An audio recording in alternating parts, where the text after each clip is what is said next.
truly think that my job really prepared me for entrepreneurship. I just feel like what I went to school for at the time when I was younger, I didn't see the benefit. The support comes from TikTok. I think showcasing my work-life schedule and showing them that I too have a job, but I am too running a full-time business. I think that's how they connect with me. I think that's how we connect. It gives them hope. They come in here, they recognize all the workers, like they recognize, hey, I see you on TikTok. It's just a sense of like community, like coming in and seeing me here actively.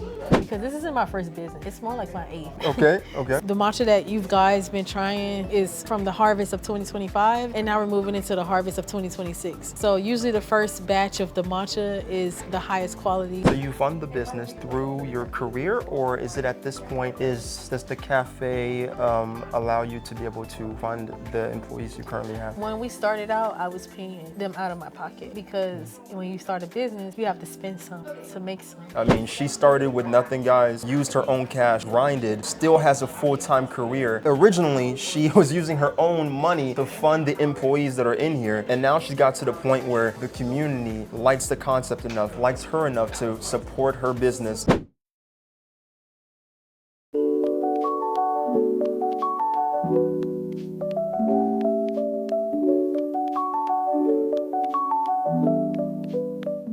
Hey Marissa. Hey, how you doing? How are you today? Good. Yeah, thanks for inviting us to your shop. Absolutely. Today we're going to be talking exactly about Marissa's story and how she started with this cafe. And she has a special story where you actually were able to grow this from the root up with no loans, right? Nope. It's 100% from yourself, right? Starting from nothing and building it up to something pretty big now. So how long have you been in this location for? I've been popping up inside of Roots Bookstore and Market since November of last year. Okay. I started out doing like one day, and then I reached out and was like, can I pop up 2 days? Because I just really love the space. So I went from one day to Thursdays and Saturdays. We were popping up every week, Thursdays and Saturdays. And then it became more of like a demand, you know, in the area. So I was like, hey, like what about something full time? We worked out something, and now I'm here Tuesday through Saturdays, 8 a.m. to 4 p.m. inside of Roots Bookstore and Market. I thought we could sit down and talk about your story. Is that all right? I really like how you got the books and everything from the concept of people coming in, sitting down, reading books while they're at the same time enjoying the cafe. Absolutely. One of the owners,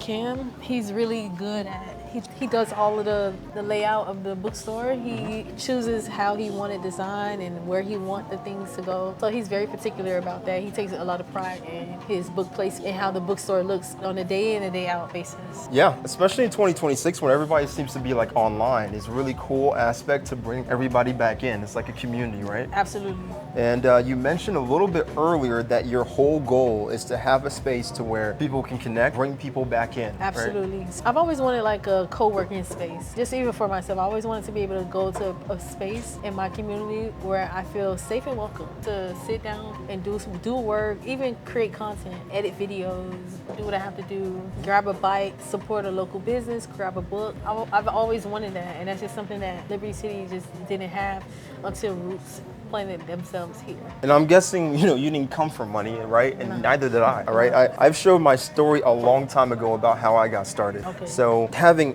originally no cash, taking in no loans, right? Doing this 100% yourself. You mentioned that you didn't start necessarily at this cafe. No. What kind of got you to here? What was your journey like? So my journey was a lot of networking, and I originally started inside of a restaurant called Coco's Kitchen. So it's a Haitian cuisine restaurant, and it's literally only a to-go, like in and out place. The owner, she's my friend. She was like, hey, you keep saying you want to do a coffee shop? You can start here. You can use this as like a ghost kitchen. You could just, work, make your drinks, create your content and things like that. So I did my very first pop-up inside of a Haitian cuisine restaurant called Coco's Kitchen, which had nothing to do with matcha. It had nothing to do with coffee. And then I continued to reach out to gyms, Sweat 440 in Brickell. I used to pop up there. They allowed me in their space, bring in matcha to their community in Brickell. And then I was like, let's partner with Crunch. Reached out to Crunch. So Crunch actually support a lot of small businesses. The fitness place? Absolutely. Okay. Yeah, so I was partnering with them. They support a lot of business places. So if you're just getting started out with something like literally anything, food, clothing, in my case, matcha. So I started popping up there, and they have designated dates and times to where you could pop up and expose your brand and things like that. So I began to pop up there until I felt like I outgrew that crowd and things like that. And then one of my great friends, Sincaria, she told me about this black-owned bookstore in Liberty City, and I just didn't believe her because I'm like, I grew up in Liberty City. There's no black-owned bookstore in Liberty City on 15th Avenue. Wow. And I reached out to one of the owners named Zay, and he was like, let's do it. We're a bookstore. He took a chance on you, He took a chance on me, yeah. Wow. And like I said, I had no money. I was paying a very small fee to pop up here to, you know, obviously have some responsibility and pay them for their time and their space here. So that's originally how I started popping up inside of Roots Bookstore and Market. We developed a business relationship to where I can help them grow, they can help me grow, and we came up with a plan where I could be here full time, Tuesday through Saturdays, 8 a.m. to 4 p.m. A lot of the times I am doing content for the bookstore and for myself. I'm showcasing the space that is available to the community, especially if they don't know about it. That's originally how I started popping up. Okay, cool. Now, to get to this point right now, a lot of people want to wonder, like, do you need college in order to get to where you are now? Did you personally decide to go to school, or? I did decide to go to school, but I wouldn't say you need college to get to where I am. I personally sometimes find myself in regret about going to school, only for the simple fact that I just feel like what I went to school for at the time when I was younger, I didn't see the benefit. But like now that I'm a little bit older, I thought about a coffee shop when I was 20. This wasn't something I just woke up and decided to do. I've always desired to own a coffee shop at 20, and then I turned 30, and I was standing in a coffee shop at 30, and I was like, wow, you were 20 talking about a coffee shop, and now you're 30 years old. When are you gonna try? When are you gonna start? The espresso machine, if you don't know, a good one is about $5,000. Okay. I didn't have $5,000 to just put into an espresso, but I had $4,000 to put into a brand. I made a plan, and I said, okay, I could do the matcha route. Matcha, doesn't need an espresso machine. You need water temperature, a whisk, a bowl, ice, syrup. So I was like, that's way better startup cost than an espresso machine. And that's what led me to starting Matcha. I wouldn't say you need college. I do think college helped me. It helped condition me. Like, you know, I know how to talk to people. But I really truly think that my job really prepared me for entrepreneurship, because this isn't my first business. It's more like my 8th. Okay. So each one was a learning curve to get to here. Okay. And my 9th, I wouldn't call it business. It would be my career. I'm a correctional officer. So I'm a full-time correctional officer. You do that now? To this day, yes. I still do that. That gave me a backbone, because prior to corrections, I didn't have a backbone. But now I'm able to speak. I'm able to say what I don't agree with. If I'm not okay with something, I'm able to better position myself as an entrepreneur, a black entrepreneur in this world. So to me, I think that really conditioned me to be an entrepreneur in general. So those were the stepping stones that led me to the Matcha Edit. College played a part in it because I found myself in college. But what really put that fire in my back was when I was 30 years old, knowing I wanted to start a coffee shop since I was 20 years old. I just didn't want to turn 50 and still be saying like, I want to own a coffee shop, and I never even tried. Regret. So that's how I got here today. You're talking about this job that you currently have, right? Correctional officer. Yep. A lot of people think about the money aspect when why they have a career, but you have a different twist to it. You feel like it's more of a mentality thing, right? Absolutely. So was it overcoming it to get to where you are now? It was more mental than it is financial? Absolutely. Okay. I feel like it built character in me that allows me to stand up to not even just one person, but the world, about who I am, what I believe in, my brand. I feel like it just built character. You know how you go through something in life that builds character in you? That job built character in me.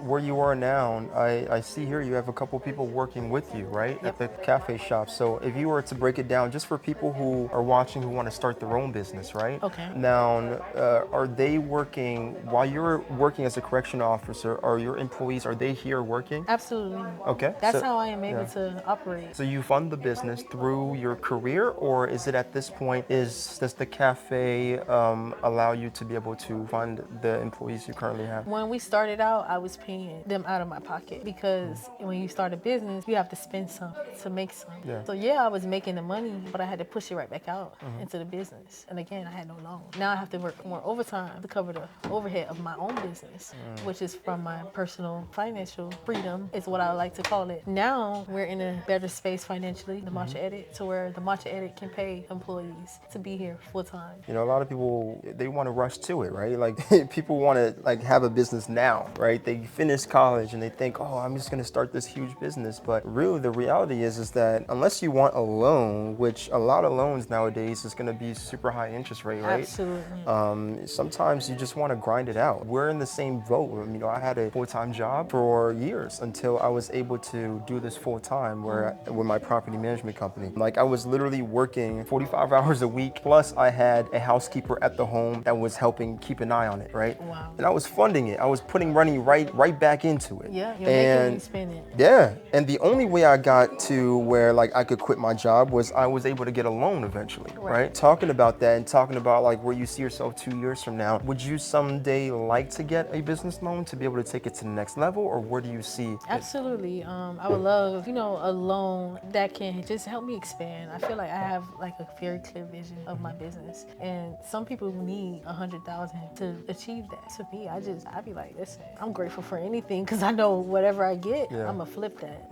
and I'm gonna make that 10 times more. So in the future, I would love to, have a loan, but right now I'm just working on like consistency and building that revenue. So when I do go after that loan, I can get exactly what I want and what I deserve.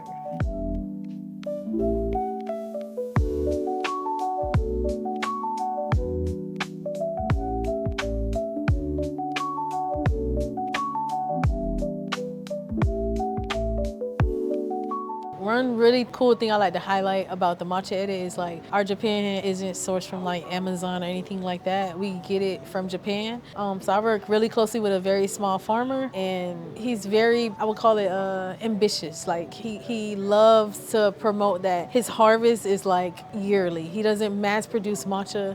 He isn't a big farm. Like the matcha that you guys been trying is from the harvest of 2025, and now we're moving into the harvest of 2026. So usually the first batch of the matcha is the highest quality. There's certain things that he highlight me on, and that's something I'm very proud about as far as like the matcha edit. And I'm able to source my matcha directly from Japan. Although matcha did not start in Japan, it started in China. I think it's really cool to be able to source it from them versus like in the States. That's just my opinion. One of my favorite matchas would be the BBL matcha, which is the banana bread matcha. That one has actual bananas in it, and if you don't know, we make all of our syrups from scratch. So I control how much banana goes into that and how much sugar goes into that and things like that. But my favorite latte would be the honey cream latte, which you guys tried today. And the reason why it's my favorite because it's just like a perfect sweetness to like your coffee.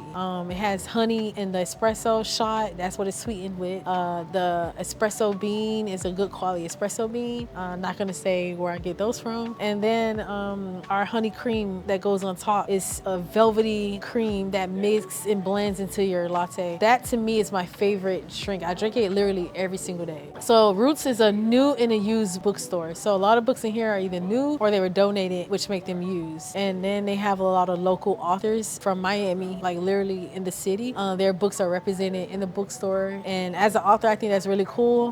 They have different events here like book signings. They do a lot of book clubs here. And the Matcha is able to be a part of that because most of the time the book clubs want us to service them as far as like matcha and coffee and lattes and things like that. So that's just a little bit of background about Roots Bookstore and Market. You guys have a lot of books here. Which book you think we should grab? So this author, Kanisha Anthony, she's actually a local author here in Miami. Okay. So she was in a foster care and it's her story. I think that's a great book.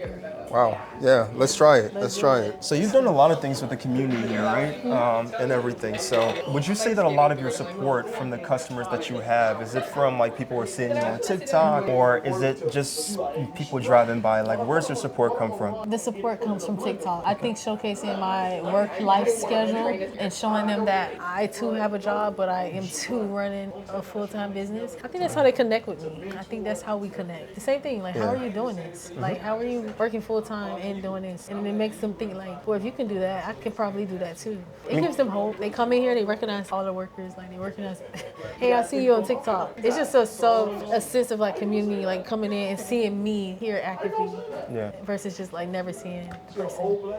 Yeah, because a lot of people who are not from Miami just think of Miami as like, oh, tourist, right? Absolutely. Like people come and go, but there's an actual real community here, right? An actual community. Were you born and raised yourself? I was born and raised in Liberty City. I went to Miami Northwestern Senior High School. Yeah. Graduated from there. I went to Liberty City Elementary Lions. And would you say like this area? Obviously, we know Brickell and Miami Beach, and these kind of like Miami is thought of as like a Latin area, right? There's a lot of Cuban influence, but is this area more so like Black inspired neighborhood, or is this like a more mixed 10 to 15 years ago, it was predominantly black. Okay. Very little Hispanic. The Hispanics usually live more like out of Pala area.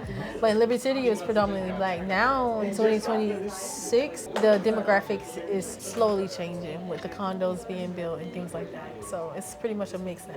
Yeah, I mean, I really like your story. I think a lot of people are going to be inspired by it. I mean, she started with nothing, guys, used her own cash, grinded, still has a full-time career. Originally, she was using her own money to fund the employees that are in here. And now she's got to the point where the community likes the concept enough, likes her enough to support her business so she doesn't have to personally put her money into it. So it's a great story. I mean, like, thank you so much for having us here. And just last thing, like 10 years from now, what do you hope to have? Do you want cafes everywhere up and down Miami? Like, what's your big thing? 10 years from now, I want the Matcha edit to be in every HBCU in the United States of America. And that's with the hope. That's with the help of like social media, TikTok, Instagram. Are you going to continue to document your story? Absolutely, I'll never stop. Awesome, awesome. You guys want to check her out? Make sure to come out here to Matcha Edit. We are in Miami. What neighborhood is this? This is Liberty City, Miami. So a city within Miami-Dade. A lot of people from Miami don't really understand Miami cities, but you have to be from here to understand. So Liberty City, you have Miami-Dade County, and then you have Miami. And within the city of Miami, you have a town called Liberty City, just like you have a town called Adapata, just like you have a town called Little Haiti. So. Awesome. Well, thanks for having me. Thank you for having me. Appreciate that.